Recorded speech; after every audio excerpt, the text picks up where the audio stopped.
जो कैसे हो आप सब, आशा है आप सब अच्छे होंगे। तो आज हम करेंगे कार्यपत्रक 24 विषय विज्ञान।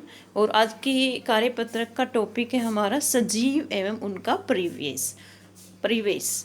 तो हमने पिछली वर्कशीट में परिवेश के बारे में पढ़ा था और सजीव और निर्जीव चीज़ों के बारे में पढ़ा था। सजीव क्या होती है? जिनके अंदर गति होती है और जिनमें वृद्धि होती है। तो आज हम उनके परिवेश के बारे में पढ़ेंगे। विभिन्न आवासों की यात्रा। आवास के बारे में आपको पता था। स्थलीय आवास वह पौधे एवं जंतु जो जमीन पर पाए जाते हैं उनको हम कहते हैं स्थलीय। ओके, स्थल क्या होता है? जो हमारी ज़मीन है जिसमें मरुस्थल हो जाते हैं, पर्वतीय क्षेत्र या फिर घास स्थल, ये सब किस में आते हैं? स्थल में आते हैं। तो जो इन स्थल में रहते हैं, पर्वत पे, मरुस्थल में, एरिया में या घास स्थल पर, उनको हम क्या बोलते हैं? कैसा आवास बोलते हैं? स्थलीय आवास बोलते हैं। और जलीय आवास वह पौधे जंतु जो जल में पाए जाते हैं उनको हम जलीय आवास कहते हैं। आवास का मतलब जहाँ पर वो रहते हैं। तो जल में रहने वाली जैसे मछली है वो जल में रहती है तो उनका जलीय आवास है। तो जलीय आवास कौन कौन से हो सकते हैं? समुंदर, झील या तालाब। तो समुंदर, झील या तालाब में रहने वाले पौधों एवं जंतुओं को हम क्या कहेंगे? जलीय। और उनके आवास को जलीय आवास कहेंगे। ओके, अब स्थलीय पौधों की अनुकूलन विशेषताएं। जो स्थल में पौधे रहते हैं उनकी विशेषताएं होती है कौन कौन सी? अच्छी तरह से विकसित जड़ें, उनकी जड़ें नीचे जमीन तक जाती हैं। जो स्थल के पौधे होते हैं उनकी पत्तियां बहुत छोटी होती हैं, कांटों का रूप ले लेती हैं। जो स्थल में पौधे होते हैं उनकी पत्तियां छोटी होती हैं और कई बार तो पत्तियां जो है कांटों में भी चेंज हो जाती हैं। तना हरा होता है और मांसल होता है।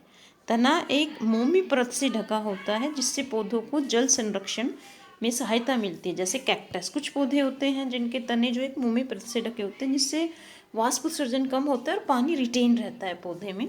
जैसे कैक्टस है जो मरुस्थल में पाए जाने वाले पौधे हैं उनमें ऐसी ही एक परत पाई जाती है। ओके, जलीय पौधों की अनुकूलन विशेषताएं। जो जल में पौधे पाए जाते हैं उनकी कौन कौन से अनुकूलन विशेषताएं, ये देखिए। पौधों में जड़ें आकार में बहुत छोटी होती हैं, उनकी जड़ें छोटी होती हैं। आपने देखा स्थलीय की तो विकसित बड़ी बड़ी जड़ें होती थी, लेकिन पौधों में जो जल में पौधे पाए जाते हैं उनकी जड़ें छोटी होती हैं एवं पौधों को तलहटी में जमाए रखती हैं। और सेकंड, पौधों का तना लंबा होता है, खोखला एवं हल्का होता है। पानी में है तो हल्का होता है, खोखला होता है पौधे का तना और लंबा होता है। पत्तियां एवं फूल जल की सतह पर तैरते हैं। ओके, क्योंकि जलीय है तो जल के ऊपर उसकी पत्तियां और फूल जो है, जैसे कमल का फूल आपने देखा होगा तो वो जल के ऊपर तैरता है। पत्तियां मोमी परत से ढकी होती हैं जिससे जल से हानि न हो सके। जैसे कमल की जो पत्तियां होती है, कमल के फूल की, जो उसके कमल के पौधे की, उसमें भी मोमी परत ढकी होती है जिससे जल का लॉस नहीं होता, जल की हानि नहीं होती। तो अब हम करते हैं इसके प्रश्न उत्तर। फर्स्ट क्वेश्चन है हमारा, नीचे दिए गए चित्रों को जलीय स्थलीय में पहचानिए और रंग भरिए। देखो ये क्या है? शेर है, तो इसमें आपको कलर भरना है शेर में।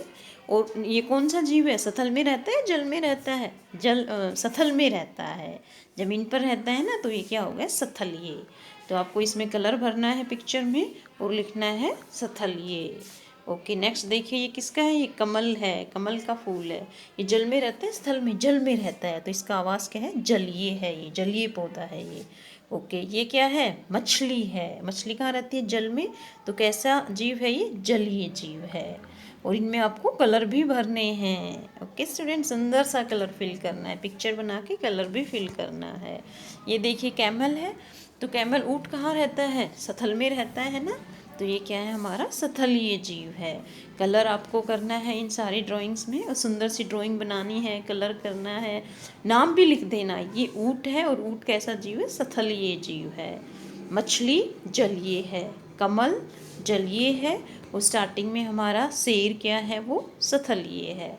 तो आपको स्थलीय और जलीय आवास के बारे में पता लगा, जानवरों के बारे में, पौधों के बारे में पता लगा। तो ये आसान सी वर्कशीट थी स्टूडेंट, आपको समझ में आ गई होगी। Thank you for watching, have a nice day.